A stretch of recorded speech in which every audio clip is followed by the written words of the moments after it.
Wesley refuse de prendre sa douche. Son institutrice le traduit en ce jour devant la cour afin que nous apportions jugement à ce cas qui dérange.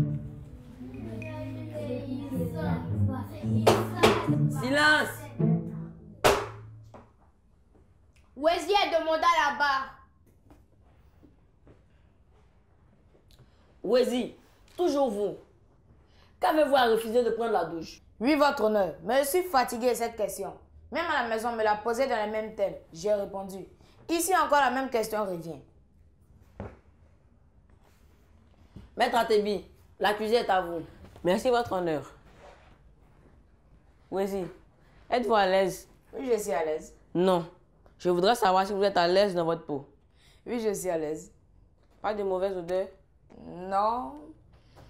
Je sens le mal. Mon odeur corporelle me réveille. Rien à signaler. Quand est-ce que vous avez pris une douche pour la dernière fois? Ça remonte à quelques jours. C'était à l'entame des congés de Noël. Puis-je savoir le motif? Oh, rien de particulier ici en congé. Et puis après? C'est le message donné par le Père Noël. Objection, votre honneur. C'est une agression. Objection retenue. Maître, méfiez-vous.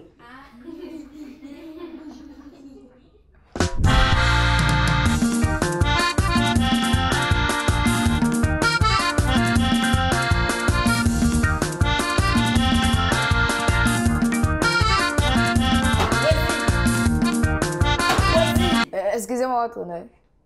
Maître, poursuivez. Soit. Toutes mes excuses. Je veux juste des explications. La cour voudra comprendre. Il n'y a rien à comprendre. Je me suis juste pas lavé depuis l'arrêt des cours. C'est une décision personnelle. Je ne vois pas la nécessité de me laver lorsque je ne suis pas sale. C'est comme les vêtements. Qui parmi nous lave des vêtements propres? Donc, vous êtes un vêtement? Objection, votre honneur. Il insulte mon client. Je retire moi-même ma question. Je voudrais ici attirer l'attention de la cour sur le fait que Wesley prétexte ne pas être sale pour déserter la salle de bain.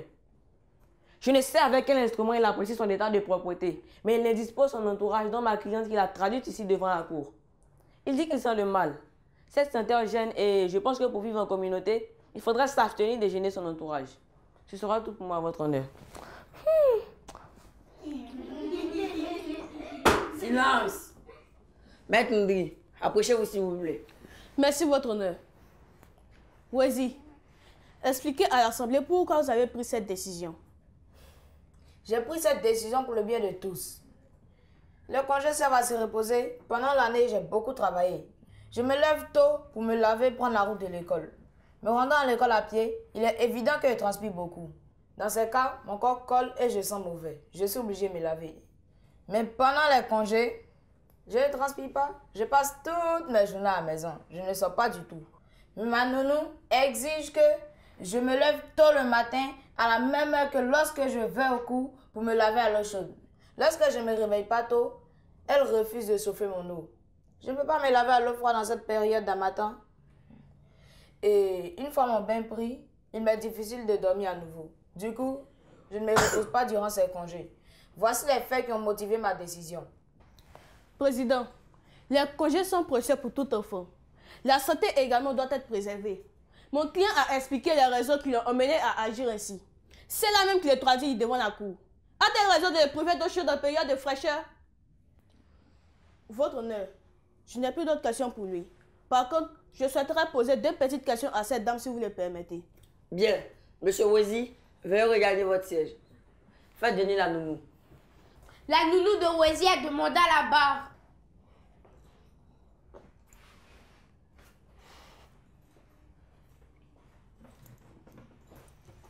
Madame, avez-vous des enfants? Non, pas encore. Apprécierez-vous que votre enfant prenne sa douche avec de l'eau froide en période d'harmattan? En fait, Répondez simplement à la question. C'est de ça qu'il s'agit. non. Mais alors, pourquoi exigez-vous que l'enfant d'une autre subisse ce que vous n'auriez pas voulu qu'on fasse au vôtre? Non, je n'ai jamais exigé cela. J'ai juste demandé qu'il se lave le matin. L'enfant est en congé. Pourquoi ne pas lui permettre de faire la grasse matinée? Vous avez contraint l'enfant à choisir entre repos et la douche comme s'il y avait urgence. C'était à vous de trouver un bon compromis pour qu'il respecte le nombre de toilettes. Mais non, vous avez préféré faire de ce acte de bien-être une corvée. Résultat, le petit en peste. Président, ce sera tout. Bien. Silence! Maître Atebi, avez-vous des questions pour votre cliente? Oui, votre honneur.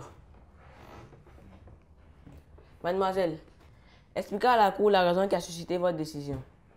Chez nous, nous avons un seul gaz pour cuisiner. Après la douche, le petit déjeuner, je dois cuisiner pour le déjeuner. Avec cette seule bouteille de gaz, je ne peux me permettre d'interrompre la cuisine pour chauffer de l'eau. Autrement, le repas ne sera pas prêt à temps et je me ferai gronder. Vous me direz que cela prend que 10 minutes, tout au plus oui. Mais figurez-vous qu'une fois l'eau chaude disponible, Wezi trouve le moyen de jouer avant la douche. L'eau finit par refroidir et il faut à nouveau interrompre la cuisine. Et c'est lui encore qui pleurera lorsque le repas ne sera pas prêt à temps. En dehors du fait que cela ralentisse les tâches du jour, il faut noter aussi qu'il me fait gaspiller le gaz qui est souvent en pénurie. C'est pour ces raisons que j'ai exigé qu'il se lave chaque matin avant que je n'attame la cuisine et chaque soir avant que je ne prépare le dîner. C'est tout, je ne commence jamais la cuisine à l'aube pour qu'on estime que je prive un enfant de ses congés. Que fait-il lorsque l'eau refroidit et que vous refusez de chauffer à nouveau? Soit il refuse de se laver, soit il se lave quand il doit sortir jouer avec ses amis. Dans ces cas-là, il oublie la matin. Manipulation ou mauvaise foi? Je ne saurais vous dire. Tout est-il que notre cher Wezi mesure la température en fonction des activités à mener. Votre honneur, ce sera tout. Bien. Silence! Madame la nounou, veuillez regagner votre siège.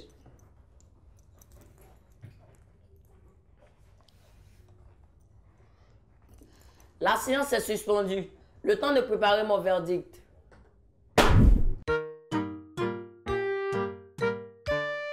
L'actualité.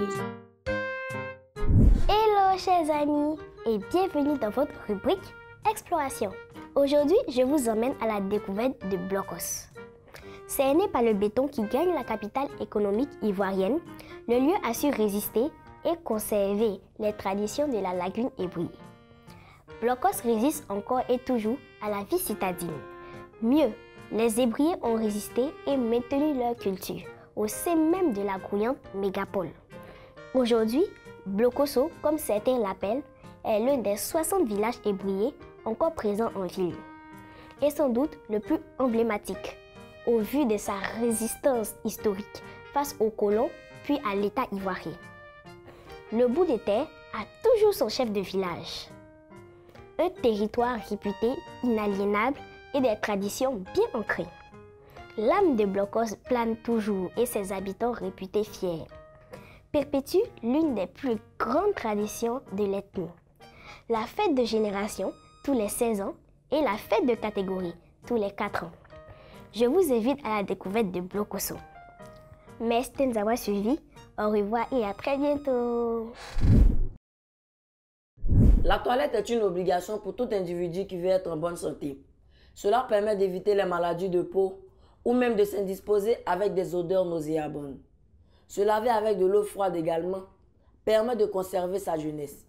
Tenez, prenez une plante qui se meurt et plongez-la dans de l'eau froide. Vous la verrez reprendre vie. Wezi, veuillez vous mettre debout. Je déclare Wezi coupable des chefs d'accusation qui lui sont reprochés. Il sera désormais contraint de se laver avant la cuisine et 2 fois par jour au minimum. Veuillez vous rasseoir. Avant de lever la séance, permettez au juré de donner quelques conseils. Les astuces. Coucou les amis. J'espère que contrairement à Wezi, vous prenez votre douche. Aujourd'hui, je vous donne une petite astuce pour faire correctement sa toilette. Pour faire correctement sa toilette et être resplendissant de beauté et de propreté, rien de sorcier. Bien se frotter le corps au savon, sans trop forcer, pour éliminer les impuretés et les microbes qui ont campé sur votre peau. Évitez de se laver le visage à l'eau trop chaude pour éviter qu'il ne se dessèche. Utilisez plutôt de l'eau tiède. Préférez dans la mesure du possible l'eau froide à l'eau chaude. Cela comporte de nombreux avantages. Stimulation de la circulation, assainissement de la peau et des effets relaxants. Insistez derrière les oreilles et surtout sous les aisselles pour déloger les bactéries et éviter les mauvaises odeurs. Le mot du pédagogue.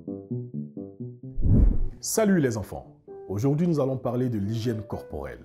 L'hygiène corporelle se définit comme un soin qui maintient la propreté des tissus vivants qui recouvrent le corps, les téguments. L'hygiène corporelle est indispensable. Le besoin d'être propre, soigné et protéger ses téguments est une nécessité pour chaque individu. Ceci permet de valoriser l'image de soi et l'image sociale. C'est aussi un moyen de prévention des maladies en complément de l'hygiène de vie et de l'hygiène domestique. Par exemple, le lavage des mains a été récemment médiatisé par l'utilisation du gel hydroalcoolique. L'hygiène corporelle contribue au bien-être et au confort des personnes. C'est un facteur de bien-être physique et moral. Alors ne faites pas comme Moïse qui refuse de se laver. Mais comment obtenir une bonne hygiène corporelle? Pour cela, il faut prendre au moins 2 douches par jour, se laver régulièrement les mains, se tailler les ongles, pratiquer une bonne hygiène bucco-dentaire, prendre soin de son cuir chevelu et des cheveux et changer de sous-vêtements tous les jours.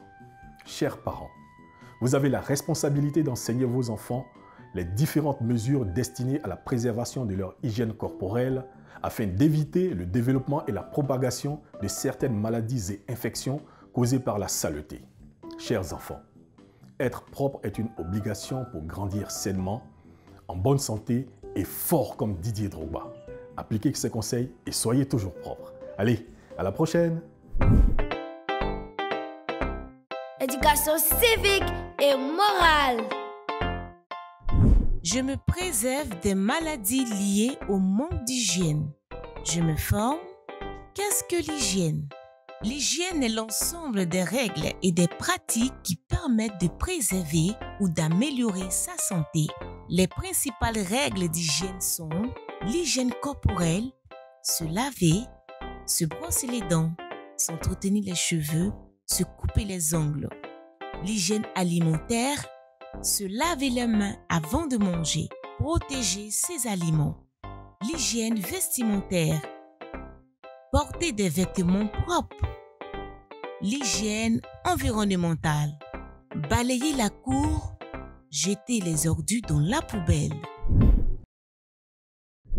J'espère que vous avez bien noté nos conseils. Tâchez de bien vous comporter, sinon vous viendrez au banc des accusés dans cette cour qui est loin d'être une cour de récré. La séance est levée.